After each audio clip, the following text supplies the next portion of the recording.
What is your name and what office are you running for? My name is Darrell FRIESEN. I'm running for City Council and Ward SEE-PEE-WIN-EE-WOK. Why are you running? I'm running for a number of reasons. I was tired of complaining, but most importantly, I have two daughters. They're 18 and 21, and I would love for them to want to live in this city. Not that they have to, but they'd want to live here as opposed to going to Calgary or Vancouver or somewhere else. I want to make this city so much fun and make it cool again that they want to build a life here. What is your most recent job? I own part of a soccer team in Italy, Venezia FC, and so I'm back and forth to Venice every once in a while, so that's continuing to happen. I've got another technology company for pigs where I put an ear tag on a pig's ear.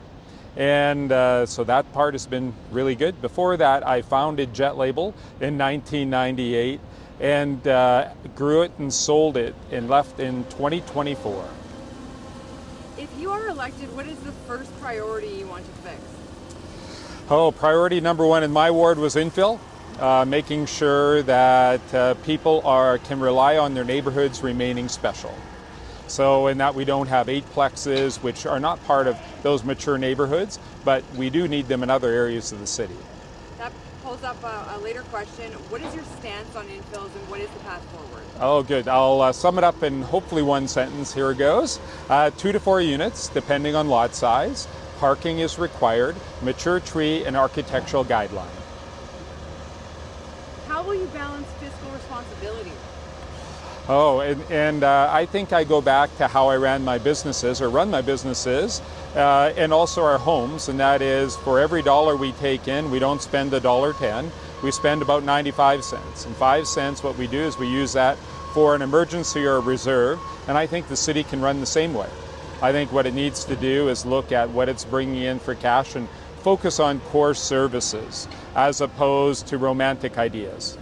Construction along timelines frustrate people. What would you change, if anything, about how Edmonton plans and delivers these projects? Well, I think it frustrates us because it impacts us. We can't move around the city. So maybe one job at a time in an area, not 2 jobs together that have a direct impact on each other. If it has a very limited impact, maybe you can do 2 jobs in the same area, otherwise one at a time.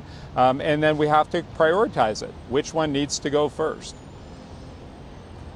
What is your plan to make Edmonton safer? How would you make Edmonton safer?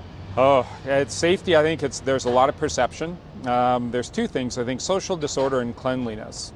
And I know when I travel around the world and I see a clean city like Singapore, I always equate that to safety. Cleanliness and safety to me always go together. And I think that's the same with other Edmontonians also.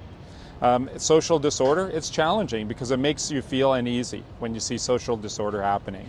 So a few things, I think.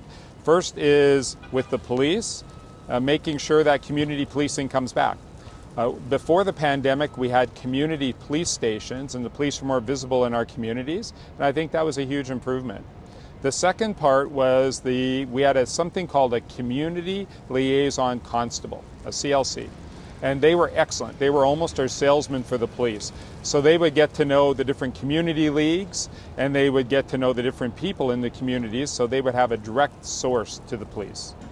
What do you think about the city's relationship with the province and how should it be?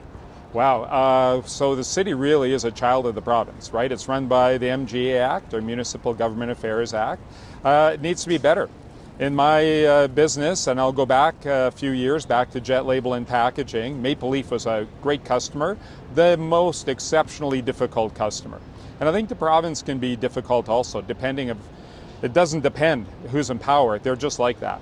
And what you need to do is develop a relationship, and how do you have the communication? And what does the province want to see? And what do you think are the city's priorities?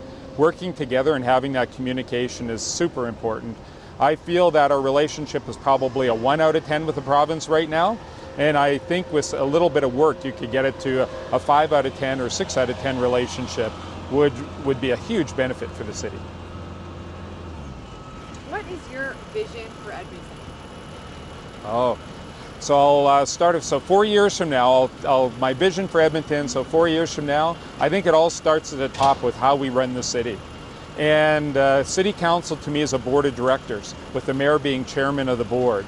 If we can fix that, and have city council run like a true team, like a true board of directors, and then promote and appoint a proper C-suite. I mean CEO, chief operating officer, CFO, administration officer, HR officer, tech officer.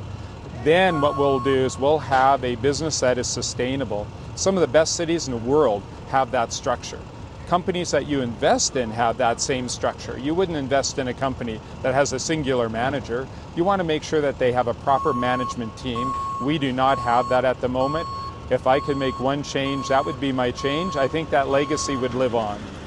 If you are elected, what's one thing you want people to remember you accomplished at the end of your term? Well, the C-suite for sure, if I could do that at the end of the term. But most importantly, I think bring back some vibrancy to downtown. Make it so that we want to come back downtown. We want to come here and for the arts. We want to come here for a meal, more than just going to a game and leaving a game. We want to make downtown so it's vibrant, fun, and when people come here, they want to invest in the city and they want to live here, because we're the greatest city and the greatest province and the greatest country in the world.